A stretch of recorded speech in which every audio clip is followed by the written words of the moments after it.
Hello दोस्तों, मैं दिनेश और आप सभी का स्वागत है बीके स्टडी में। इस वीडियो में हम देखने वाले हैं क्लासिफिकेशन ऑफ ऑर्गेनिज्म यानी जंतु जगत का वर्गीकरण। इसका पहला क्वेश्चन है, दो जगत वर्गीकरण किसने दिया था? ठीक है, दो जगत वर्गीकरण कार्ल लिनियस द्वारा दिया गया था। ठीक है, उसके बाद 5 जगत वर्गीकरण आया जो आर.एच. विटेकर नाम का व्यक्ति ने दिए। लेकिन यहाँ पे एक क्वेश्चन बनता है कि क्लासिफिकेशन ऑफ यानी फादर ऑफ क्लासिफिकेशन यानी वर्गीकी का जनक किसे बोला जाता है? तो वो है कार्ल लिनियस। कार्ल लिनियस को वर्गीकी का जनक बोला जाता है। आर.एच. विटेकर का 5 जगत वर्गीकरण कौन कौन है? उसका नाम है मोनेरा, प्रोटिस्टा, कवक, पादप और जंतु। उन्होंने जितना इस पृथ्वी पर जंतु हैं, जीव हैं, पादप हैं, उनको 5 वर्गों में बांटा, जिसको उन्होंने नाम दिया मोनेरा, प्रोटिस्टा, कवक, पादप और जंतु। आर.एच. विटेकर के अनुसार वर्गीकरण का क्रम क्या है? तो आर.एच. विटेकर साहब के वर्गीकरण का जो क्रम है वह है, सबसे पहले उन्होंने किंगडम में रखा, जिसे जगत बोला जाता है। किंगडम को फाइलम में, फाइलम को वर्ग में, वर्ग को गण में, गण को कुल में, और उसके बाद वंश और जाति। ये क्रम से चलता है, यानी सबसे पहले जगत, संघ, वर्ग, गण, कुल, वंश और जाति।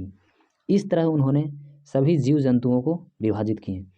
मोनेरा जगत के जीव का नाम बताइए। ठीक है, मोनेरा जगत के जीव हैं, उसका नाम बताएं। तो उसमें कौन कौन सा आता है? लैक्टोबैसिलस, देखिए ये हमारे दूध में भी पाया जाता है। लैक्टोबैसिलस ये बैक्टीरिया है।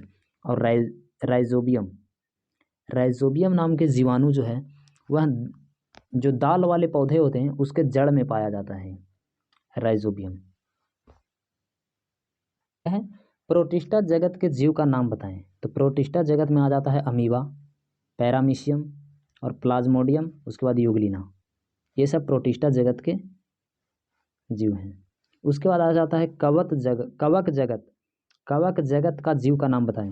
तो उसमें आ जाता है मशरूम, जिसको एग्रिकस भी बोला जाता है, पेनिसिलियम, ईस्ट और म्यूकर। ये सारे कवक जगत में आते हैं। उसके बाद आता है पादप जगत। तो पादप जगत को 2 भागों में बांटा गया है। पहला है क्रिप्टोगेमस और उसके बाद फेरोगेमस। क्रिप्टोगेमस को कितने भागों में बांटा गया है? तो पहले तो पादप को इन्होंने बांट दिए हैं 2 भागों में, क्रिप्टोगेमस और फेरोगेमस। उसके बाद इन्होंने क्रिप्टोगेमस को 3 भागों में बांटा, जिसमें है थैलोफाइटा, ब्रायोफाइटा और टेरिडोफाइटा। थैलोफाइटा पौधे के उदाहरण हैं शैवाल और लाइकेन। ब्रायोफाइटा पौधे के उदाहरण हैं लीवर वार्ट्स और मांस, ये 2 उदाहरण। नेक्स्ट क्वेश्चन हमारा है टेरिडोफाइटा पौधे के उदाहरण। टेरिडोफाइटा पौधे के उदाहरण होता है फर्न, लाइकोफाइटस और हास्टल। ये टेरिडोफाइटा पौधे के उदाहरण हैं। उसके बाद आता है फेरोगेमस को कितने भागों में बांटा गया है? फेरोगेमस को भी और भागों में बांटा गया है, जिसका पहला है अनावृत बीजी, दूसरा है आवृत बीजी। आवृत बीजी को 2 भागों में बांटा गया है, जिसमें पहला है एक बीजपत्री और दूसरा है द्विबीजपत्री। अनावृत बीजी पौधे के बीज बाहर पाया जाता है। ठीक है, अनावृत बीजी जो पौधे हैं, उस अनावृत बीजी पौधे को बीज जो होता है वह पेड़ से बाहर आपको दिखाई देगा, जिसका एग्जाम्पल होता है साइकस और चीड़, 2 उदाहरण है। नेक्स्ट क्वेश्चन है जेनेरा प्लांटेरम नामक किताब किसने लिखी? तो कार्ल लिनियस का ये बुक है। Next question botanical survey of India का मुख्यालय कहाँ है? कोलकाता। पौधे की आयु कैसे मापा जाता है? तो वृद्धि वलय से। नेक्स्ट क्वेश्चन स्पंज क्या है?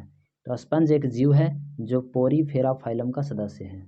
नेक्स्ट ब्रायोफाइटस उभयचर कहलाते हैं क्योंकि वे जल तथा थल दोनों जगह पाए जाते हैं, इसलिए उसको ब्रायोफाइटा बोला जाता है।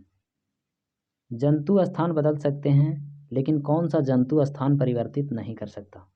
तो एक जंतु है जिसका नाम है हाइड्रा, जो निडेरिया फाइलम से संबंधित है।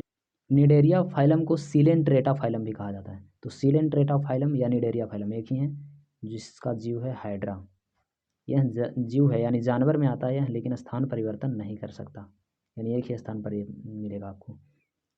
नेक्स्ट क्वेश्चन कौन सा स्तनधारी है जो उड़ सकता है? चमगादड़, अंडे देने वाला स्तनपायी है? एकिडना और प्लेटिपस।